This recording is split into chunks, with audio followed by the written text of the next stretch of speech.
Hare Krishna, Krishna Krishna, Hare Hare, Hare Rama, Rama Rama, Hare Hare.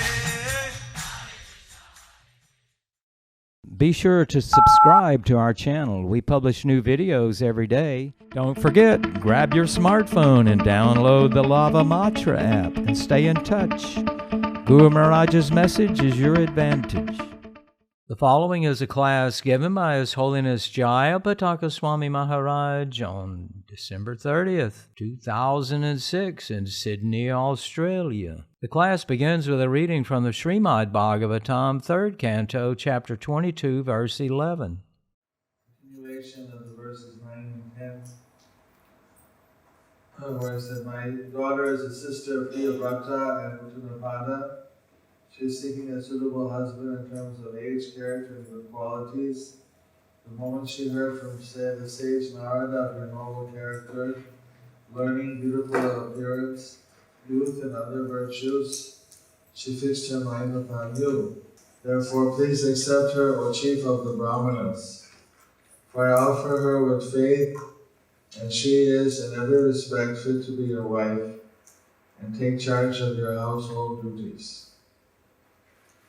Translation of repetition. Therefore, please accept her, O chief of the Brahmanas. For I offer her with faith, and she is in every respect fit to be your wife, and take charge of your household duties. Purport by Srila Prabhupada. The word Grihamedi Shu Karmasu mean in household duties. Another word is also used here, Sarvatma Anurupa. The purport is that a wife should not only be equal to her husband in age, character, and qualities, but must be helpful to him in his household duties. The household duty of a man is not to satisfy his sense gratification, but to remain with the wife and children at the same time, attain advancement in spiritual life. One who does not do so is not a householder but a Grihamedi. Two words are used in the Sanskrit literature. One is Grihasta and the other is Grihamedi. The difference between Grihamedi and Grihasta is that Grihasta is also an ashram or spiritual order. But if one simply satisfies his senses as his householder, then he is a Grihamedi. For a Grihamedi to accept a wife means to satisfy the senses. But for a Grihasta, a qualified wife is an assistant in every respect for advancement in spiritual activities. It is the duty of the wife to take charge of household affairs and not to compete with the husband. A wife is meant to help, but she cannot help her husband unless he is completely equal to her in age, character, and quality. Thus ends Bhaktivedanta Swami translation purport of the 3rd Canto, 22nd chapter, 11th verse, in the matter of the Srimad Bhagavatam chapter entitled The Marriage of Kardama Muni and Devahuti. So Swayambhuva Manu is offering his daughter to Kardama Muni in marriage. The daughter wanted to marry him. She heard about his good qualities from Narada Muni, that he was a very noble character, he was performing tapasya, had achieved great mystical powers. He was very learned in the Shastra, very handsome, young, many other good qualities. So she decided that this is a person for me. Although she's technically a Kshatriya, he's a Brahmana, but Brahmins can marry a highly qualified lady from another order. So now the father wants to satisfy his daughter's desire. And offering you should accept my daughter to be your wife. The Prabhupada in the purport, he brings up many things. One is that a wife should be equal to the husband in age, character, and qualities. And the ages should be compatible, characters should be similar, qualities should be similar on the one hand. On the other, one should also be helpful. Should be someone who's agreeable to performing the household duties. This works both ways. In this case, he's talking to the husband, so he's trying to convince him. But it works the other way also. A wife wants a husband who's going to be responsible in the household life, who's going to perform his duties. And a female disciple got married, but the husband all he wants to do is sit and watch television. Doesn't want to do a job, doesn't want to work, so you go out and work. What's the point? Lazy bum. So, there's a lot of duties that we have to life, and we have to be willing to perform. So, wife should help the husband should be responsible, both should be equally responsible to perform their duties. The Prabhupada stresses this point, that maybe in modern life people think they just get married for sense gratification. It's going to be a big honeymoon. But the actual point is to make advancement in spiritual life, remaining with the wife and children in the household situation. So without attaining advancement in spiritual life, then the purpose of life won't be achieved. So for that, it's also necessary that husband and wife should be spiritually of a similar level. Ideally, the husband would be more advanced, but at least they should be so similar, so that they can advance spiritually, perform their spiritual duties, do their daily worship. We have, of course, in the West, people take their time to get married, they get to know the people, they associate, they talk.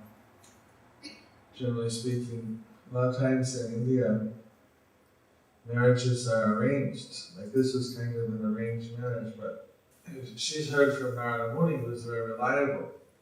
If you hear from a reliable source, maybe that's, in some case, that would be better. Because you may get fooled by your own perception. What happens in some of the marriages, it's not a reliable source. People don't present what's really the situation. I was driving once in India and there was an astrologer, big sign saying, we make marriage compatibility charts. For a normal chart, 100 rupees. To make a chart work, 250.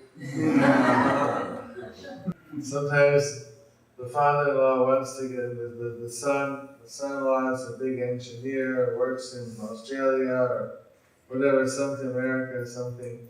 And this will be good for my daughter.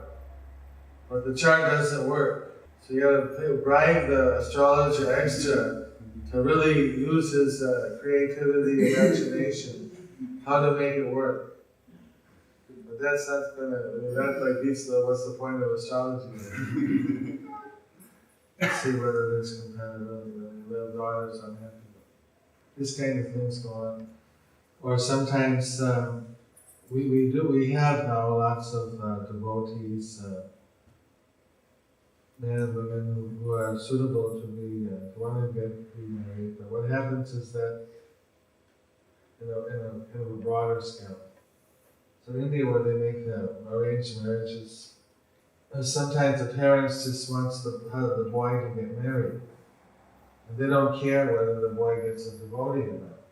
I have a case where the boy we had ladies that would be happy to marry him, but who were devotees. But he was in a hurry, and his parents said, "Oh, she's a good girl." She said, "Well, I'm not a vegetarian, but I'll become one in order to marry you." So she looked good. A lot of times that's a big criterion.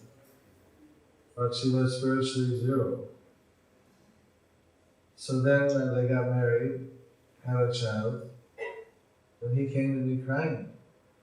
She said, "You didn't meet again." I said, "What happened?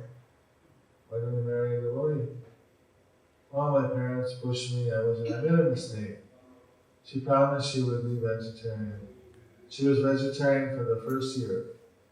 Then afterwards, when we had the baby and she saw that I was like totally entangled, then she started eating meat again. He said, "Look at, you knew I was from a non-veg family. I tried for 1 year. I can't do it anymore. I want to eat meat." Tough luck. So he's crying, Now I have a child, I'm attached to her. It's like maybe in the West it's just divorce, but in India, divorce is like not really an issue. It's very rare. They have to really be, it really has to really be bad before people consider it divorce. So he didn't know what to do. Well, we're fortunate we talked, we preached to the wife, she wasn't that bad. Eventually he started practicing Krishna consciousness. He was lucky on that one. Sometimes they're not so lucky. So that's why it's very important when someone's trying to pick out a partner, a life partner, that they have the proper qualities, and one of them should be the willingness to the spiritual qualities, the willingness to take the responsibility of grihastha life. Otherwise, it won't be a successful spiritual advancement within that ashram. Keep reading in the newspapers how this movie star and that movie star, they got married, they were together for 2 years or 3 months, then they're divorced and then someone else. This is some kind of green lady. They actually want to help each other to create a family and to be spiritual and to advance at the same time spiritually. That's the point here Prabhupada is stressing in this purport. It says here, the wife takes charge of the household affairs. This is very common in India, that all the household affairs are run by the wife. Of course, maybe in the West people have careers and have different ways they divide up their duties, but overall everything has to be covered. The idea is each one takes some responsibility. Traditionally, the wife takes charge of all the household affairs, takes charge of the children, the family, and the husband is working. I think it was most traditional. Personal life, we have many other situations. Somehow both have to be responsible. Lord Chaitanya, Prabhupada stressed how Lord Chaitanya and his followers, most of the followers were grihasthas. There's only a handful of brahmacharis, Narasingha brahmachari, Sukhmanabhaya brahmachari. There were a few sannyasis, Krishna Puri, Ramananda Puri, Lord Chaitanya, Sudhamana.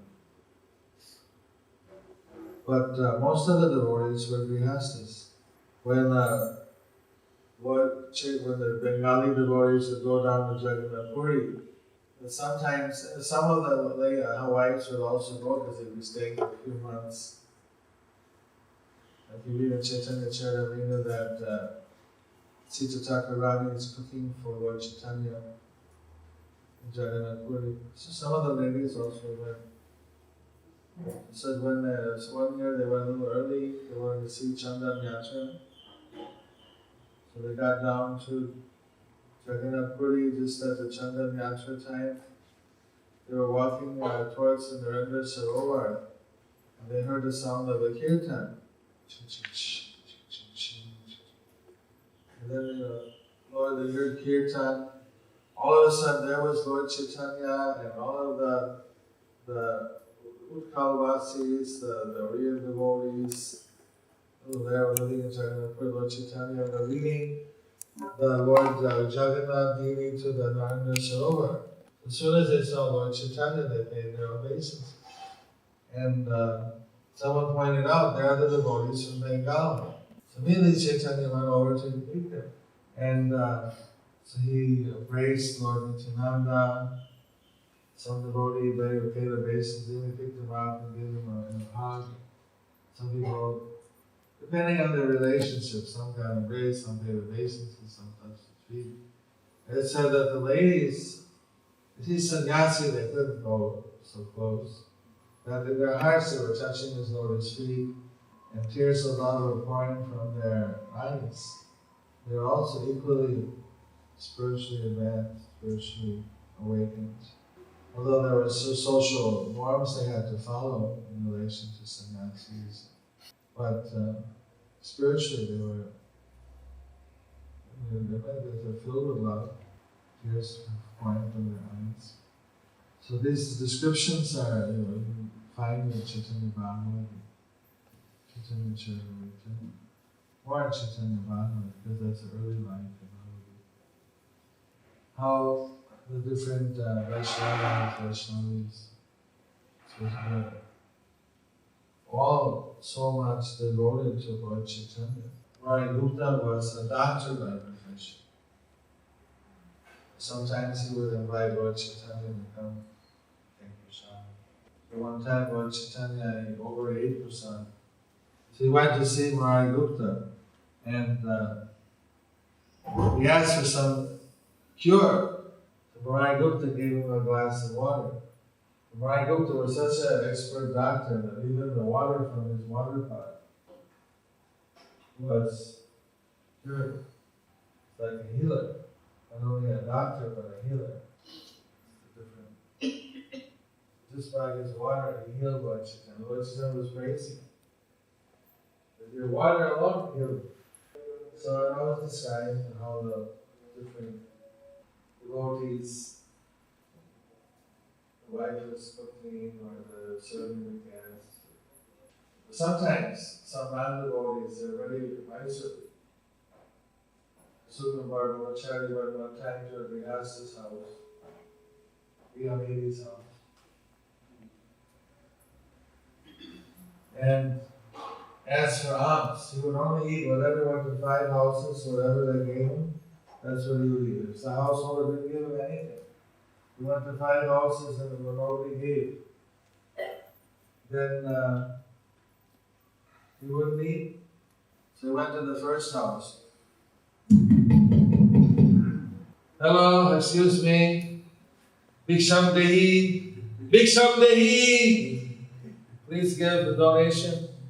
So here there's a brahmachari beggar asking for a donation. The wife asked to the husband, he was sitting eating, what should we give him?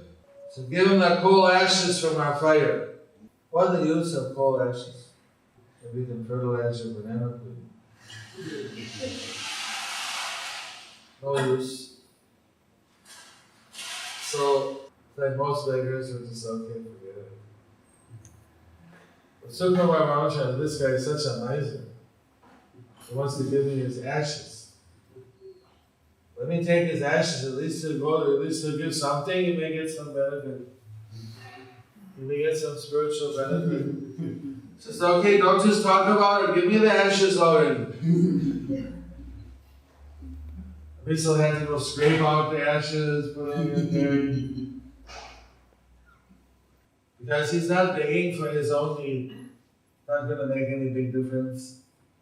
Especially begging to benefit.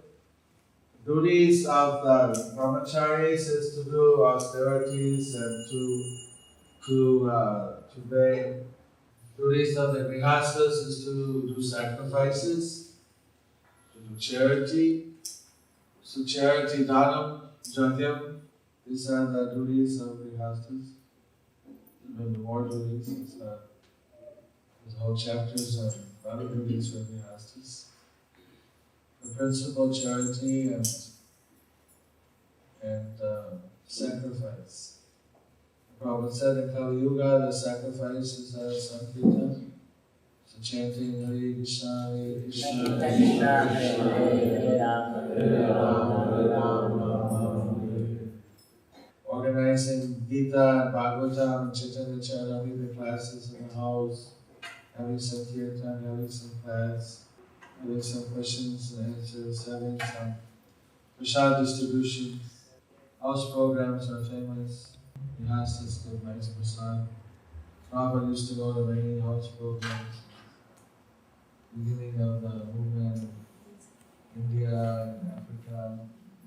Grihasthas, they like their house to be visited by devotees, by sadhus, especially if there's a kirtan in the house, it purifies the house. So this is all part of the culture of Lord Chaitanya would also go visit houses, take prasadam in the Grihastha's house. So like this, there was an exchange. The Grihasthas were hosting kirtans, hosting programs, feeding sadhus, devotees. And this way that they were doing their sacrifice, they were purifying the household. Our temples are maintained generally by members of the congregation. The deities are community deities. So though one may have a home deity, but the deity of the community are considered as special. They're to be maintained by the Grihasthas. The standard of the community deities are higher. In Mayapur Prabhupada was saying that a Kirtan Grihastha said they couldn't worship the deities in the temple because they had their own deities. So they could deposit their own house of deities in some almirah behind the deities of the temple. And whatever worship was offered to the community deities would be received by their home deities. In other words, he said it shouldn't use an excuse not to attend the temple program of the community deities, that you have to worship your own. Then you can leave your home deities with the temple and come and worship in the temple. So the temple worship, he gave so much importance, coming together and chanting and serving. This is our Kali Yuga Yajna, Sankirtan Yajna. But generally, the Grihasthas can do their home worship as well as their. I was in Calcutta as president for a long time. Well, not for a long, for one intense year, maybe 1.5 years. Then I went to Mayapur. Well, during that year, there was a lot of things happening. I was removed by Tamar Krishna about 11 times from being president. Many things, but that's another issue. What I wanted to say was, I was invited by Prabhupada's former family members, his uncles and cousins and nephews and so on. The Radha Govinda deity that he grew up worshipping when he was a child, that his father was worshipping. This deity was a family deity. And the Malik family, the Day and Malik family, they had some system for taking charge of the deity worship. Not all of them were practicing Vaishnavas. I mean, they were Vaishnavas, but they weren't all following the principles. In which case they would finance a Purohit or a Brahmana, a priest, to do the puja on their behalf. But they were the Yajamanas. They were the Sevites.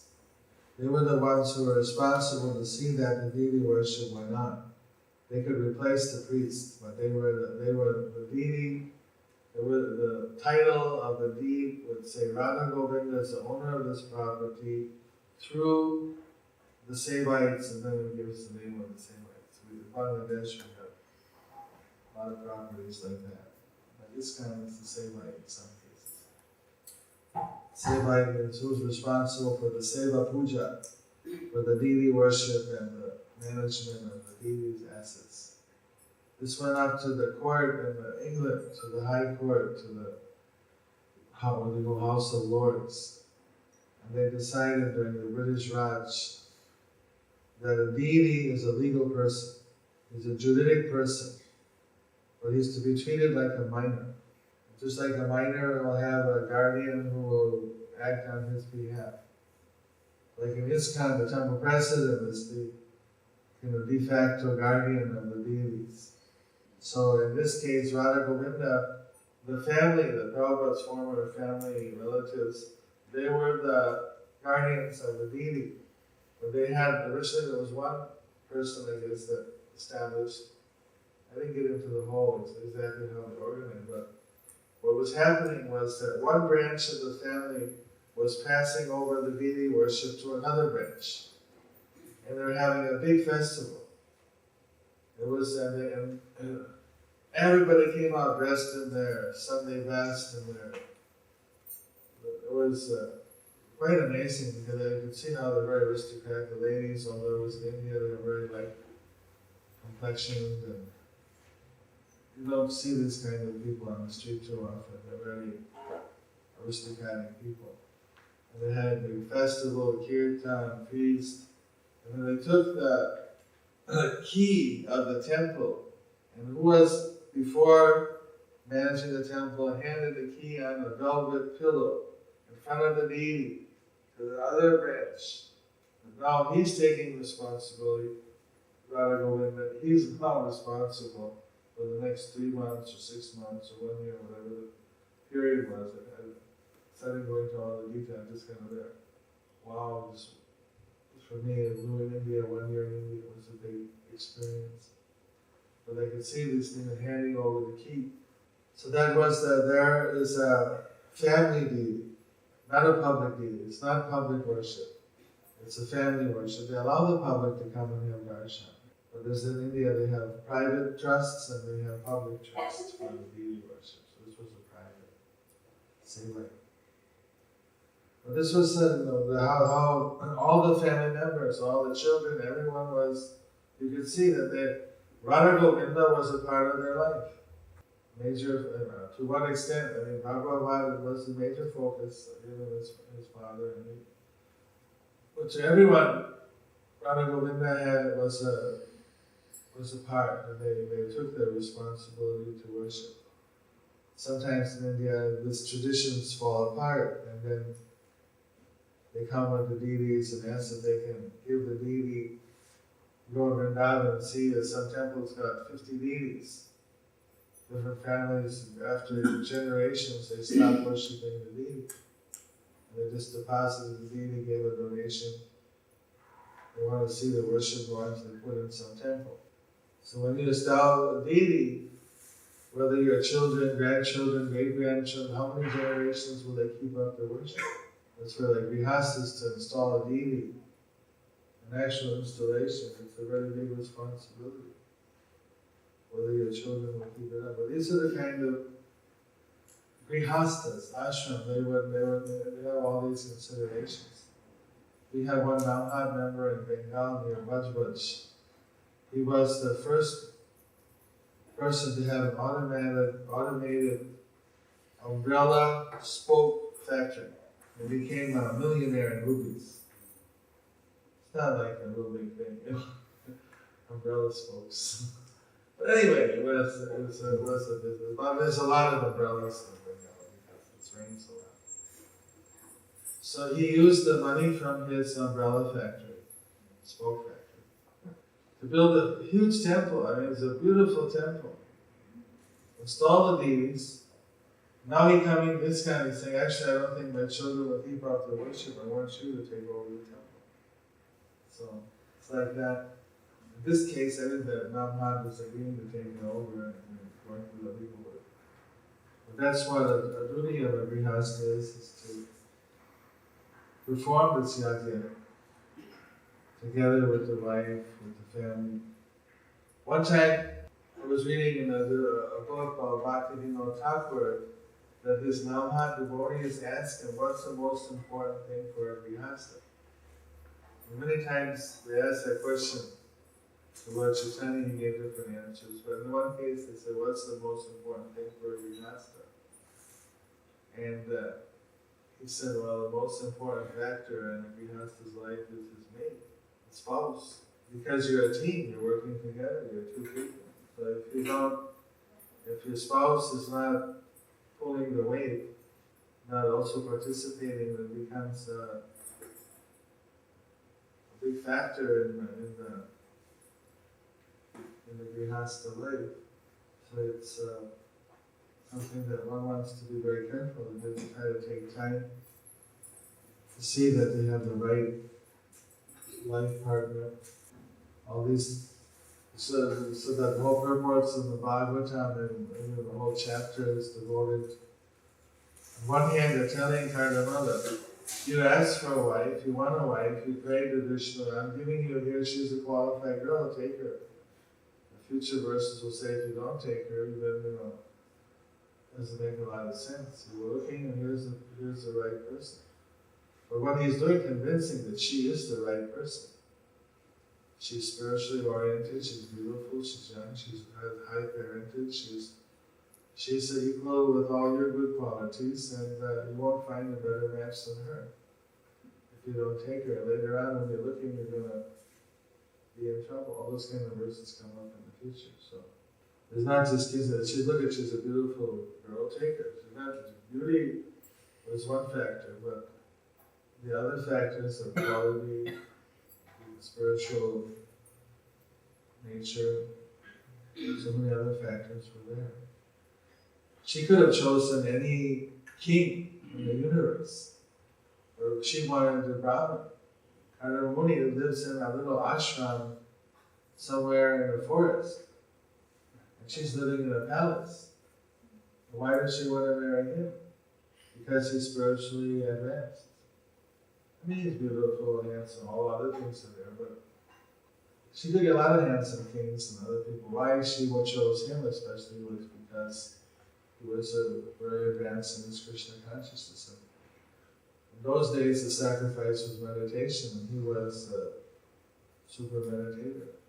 So since he wanted to be a grihastha and he was very spiritually advanced, she thought that with him as a husband, she had a better chance to get back to Godhead, to make spiritual advancement in her grihastha life.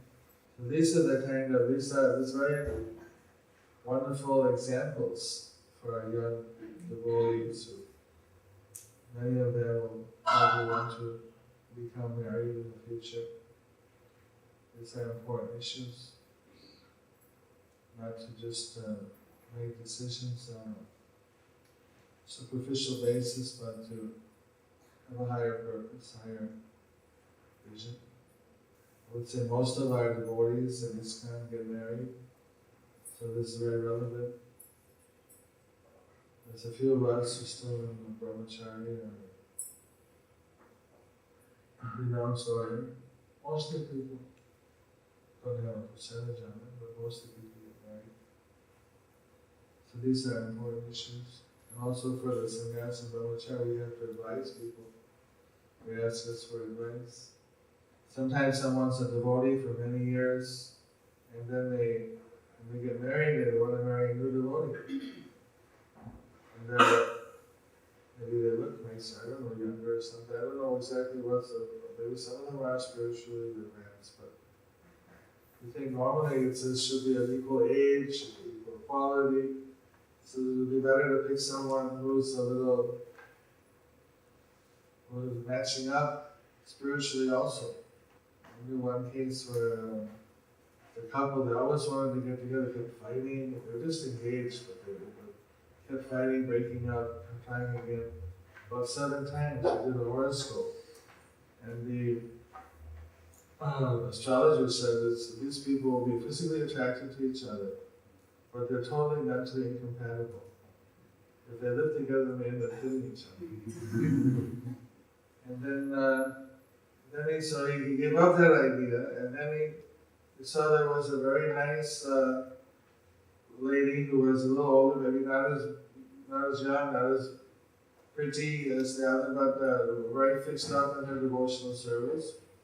And they ended up getting married, having a nice family, and they're together for so many years, and they're both very Krishna conscious. So the things that said one should consider when they get married.